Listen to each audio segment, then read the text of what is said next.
या आधीच्या लेक्चरमध्ये आपण पाहिलं होतं की जी उडाल टेस्ट आहे जी टायफॉईडसाठी केली जाते तर त्याची क्वालिटेटिव्ह टेस्ट कशी असते ते आपण त्या व्हिडिओमध्ये पाहिलं होतं.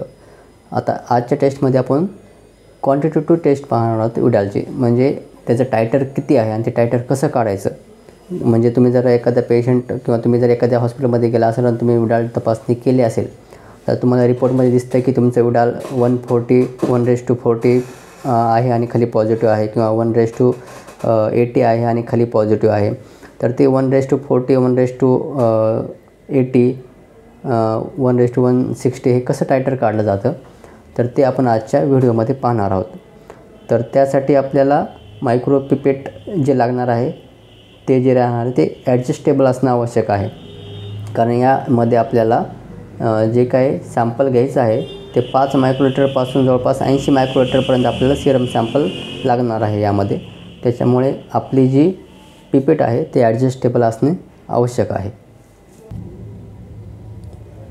जर तुम्ही आता स्लाईड पाहू शकत असाल तर त्या ठिकाणी मी समजण्यासाठी या ठिकाणी मार्कर पेनने मेन्शन केलेलं आहे. जर तुम्हाला दिसत असेल तर या ठिकाणी मी जे 5 लिहिलेले आहेत, 5 म्हणजे 5 मायक्रोलिटर हे सिरम असणार आहे. यामध्ये 10 मायक्रोलिटर हे सिरम असणार आहे. 20 40 आणि 80 असं हे आपलं सिरमचं वेगवेगळं प्रमाण असणार आहे, ज्याच्यावरून आपल्याला डायल्युशन आपण काढू शकतो. म्हणजे याच्यामध्ये जर तुम्ही खाली पाहत असाल तर 5 मायक्रोलिटरच्या खाली मी 1:320 असं लिहिलेलं आहे. म्हणजे याचा अर्थ काय की एक ड्रॉप अँटीजनमध्ये मी फक्त 5 मायक्रोलिटर सिरम जरी टाकलं आणि ते पॉझिटिव्ह आलं तर याचा अर्थ खूप मोठ्या प्रमाणामध्ये अँटीबॉडी त्या पेशंटच्या बॉडीमध्ये तयार झालेल्या आहेत. म्हणजे इन्फेक्शनचं जी काय प्रमाण आहे ते खूप मोठ्या प्रमाणात आहे असं आपण यामध्ये मेन्शन करू शकतो. आपण हे क्वालिटेटिव्ह टेस्ट तेव्हाच करणार आहोत जेव्हा जे आपण क्वालिटेटिव्ह टेस्ट केलेलं आहे ते पॉझिटिव्ह आलेले असेल तेव्हाच. तर पाठीमागच्या व्हिडिओमध्ये आपण पाहिलं होतं की त्या पेशंटचं फक्त ओ अँटीजनमध्ये टेस्ट पॉझिटिव्ह आली होती. तर आपण फक्त आज ओ अँटीजनच्या पॉईंट ऑफ व्ह्यूनेच आज आपण क्वालिटेटिव्ह टेस्ट करणार आहोत. सेम परफॉर्मन्स तुम्हाला एचच्या सोबतसुद्धा करायचं आहे. कधीही आपल्याला क्वालिटेटिव्ह टेस्ट करताना आपण कधीही लो टायटरपासून हाय टायटरपर्यंत जायचं, म्हणजे 120 आपलं 1:320 जायचं आहे. तर पहिल्या याच्यामध्ये तुम्हाला कॉलम दाखवल्यानुसार आपल्याला पहिल्यांदा जे घ्यायचं आहे ते 80 मायक्रोलिटर आपला सिरम घ्यायचा आहे.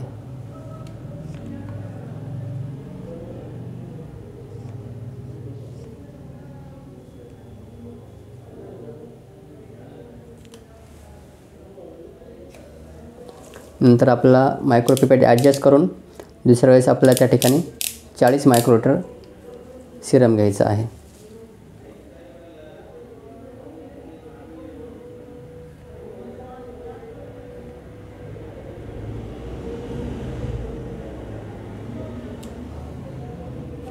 नंतर 20 मायक्रोलिटर सिरम घ्यायचं आहे.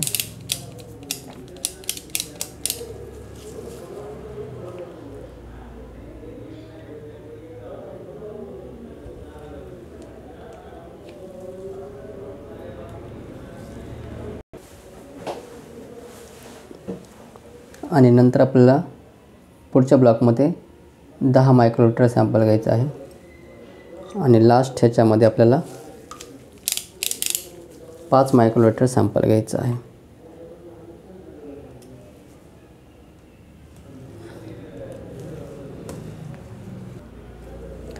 तुम्हाला दिसत असेल की आपण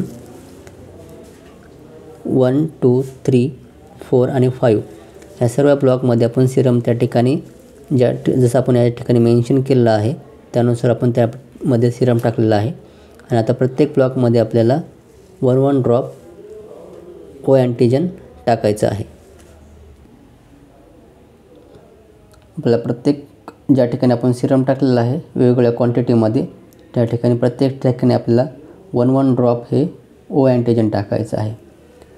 आपण जे प्रोसेस आत्ता सध्या आपण ओ अँटीजनसाठी करत आहोत तसंच आपल्याला एच अँटीजनसाठी पण करायचं आहे जर क्वालिटेटिव्ह टेस्टमध्ये एच अँटीजन पॉझिटिव्ह आलं असेल तर.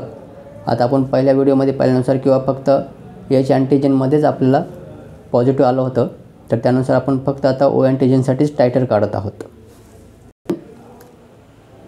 आणि सिरम टाकल्याच्यानंतर आपल्याला त्याला मिक्स करायचं आहे प्रॉपरली सेपरेट स्लाईडने. लक्षात घ्या की दोन वेगळे जे आपण टायटर आहेत ते मिक्स झाले नाही पाहिजेत. तर मिक्स करते वेळेस काळजी घ्या की आपण स्लाईड नवीन वापरतो आहे.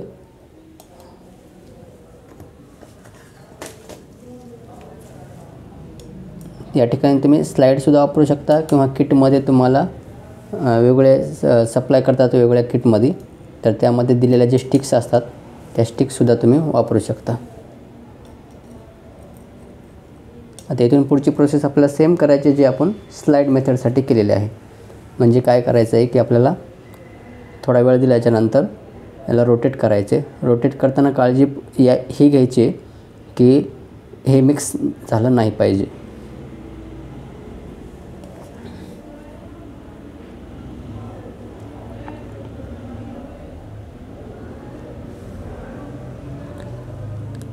आणि 1 ते 1.5 मिनिटाच्या नंतर आपल्याला पाहायचं आहे की कोणत्या टायटरमध्ये पॉझिटिव्हिटी दाखवत आहे, म्हणजे ॲग्लुटिनेशन दाखवत आहे, आणि कोणत्या टायटरमध्ये दाखवत नाही.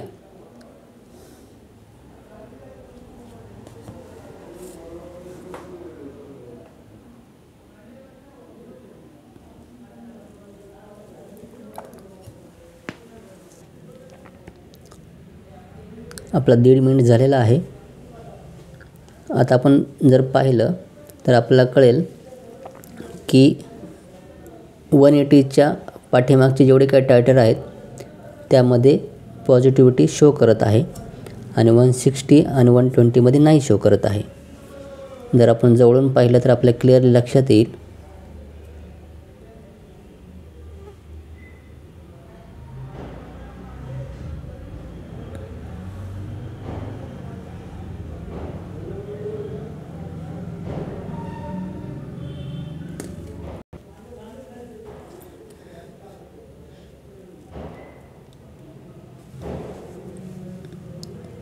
आपल्याला 80 मायक्रोलीटर ज्या ठिकाणी सिरम टाकलेला आहे त्या ठिकाणी 40 मायक्रोलीटर आणि 20 मायक्रोलीटर या ठिकाणी पण आपल्याला पॉझिटिव्हिटी शो करत आहे. पण ज्या ठिकाणी आपण 10 मायक्रोलीटर टाकलं आहे त्या ठिकाणी पॉझिटिव्हिटी शो नाही करत आहे. आणि जर 160 याच्यामध्ये शो नाही करत आहे याचा अर्थ त्याच्या पुढील प्रत्येक टायटरला म्हणजे 1:320 असेल किंवा 1:640 असेल त्या ठिकाणीसुद्धा आपल्याला ते दिसणार नाही. जर तुमचं टायटरमध्ये सपोज 160ला दिसत आहे पॉझिटिव्ह आणि 180ला दिसत नाही, याचा अर्थ तुमच्या टेस्टमध्ये काहीतरी चूक झाली आहे याचा अर्थ असा आहे. तर समजून घ्यायचं की जेव्हा तुमचं एक टायटर 180मध्ये पॉझिटिव्ह आलं तर याचा अर्थ 140मध्ये पण येणं आवश्यक आहे आणि 120मध्ये पण येणं आवश्यक आहे. जर तुमचं 180मध्ये येतं आहे पॉझिटिव्ह आणि 140मध्ये येत नाही याचा अर्थ तुमची टेस्ट कुठेतरी चुकत आहे.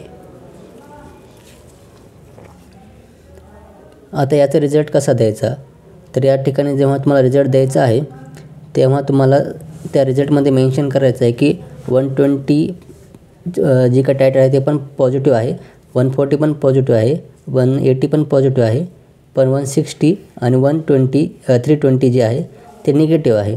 तर याप्रमाणे आपल्याला त्यामध्ये आपण रिपोर्ट देऊ शकतो. रिपोर्टचा एक फॉर्मॅट तुम्हाला दाखवायचा झाला तर आता रिपोर्ट कसा द्यायचा आहे आपल्याला, तर आपण क्वालिटेटिव्ह टेस्टमध्ये पाहिलं होतं की रिपोर्ट म्हणजे ओमध्ये पॉझिटिव्ह दाखवते पण एचमध्ये दाखवत नाही.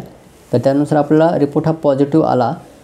तर आता टायटर जे आपण पाहिलं होतं तर टायटर जे होतं ते 180पर्यंत आपल्याला दाखवत होतं. या ठिकाणी 180पर्यंत दाखवतं आहे, 140ला पण दाखवतं आहे, 120ला पण दाखवतं आहे, पण 160ला दाखवत नाही आहे किंवा 320ला पण दाखवत नाही. तर रिपोर्टमध्ये पण आपल्याला सेम प्रोसेस करायची की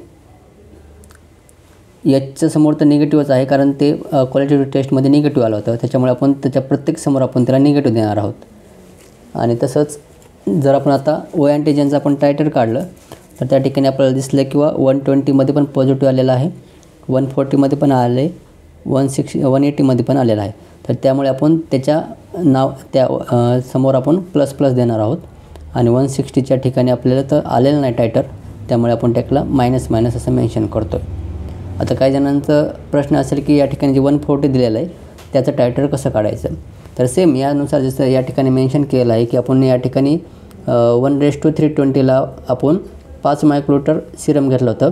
तसंच आपल्याला 2 मायक्रोलिटर सिरम घेऊन आपल्याला प्रोसेस जेव्हा आपण करतो आहे तेव्हा त्या ठिकाणी जे टायटर येईल तर ते येईल 1:640. तर यानुसार आपण आज विडालची क्वालिटेटिव्ह टेस्ट पाहिलेली आहे. इतर विविध टेस्टसाठी आमच्या बियॉन्ड बेसिक लर्निंग या चॅनलला सबस्क्राईब करा आणि लाईक करा आणि तुमच्या मित्रांसोबत हे चॅनल शेअर करायला विसरू नका. धन्यवाद.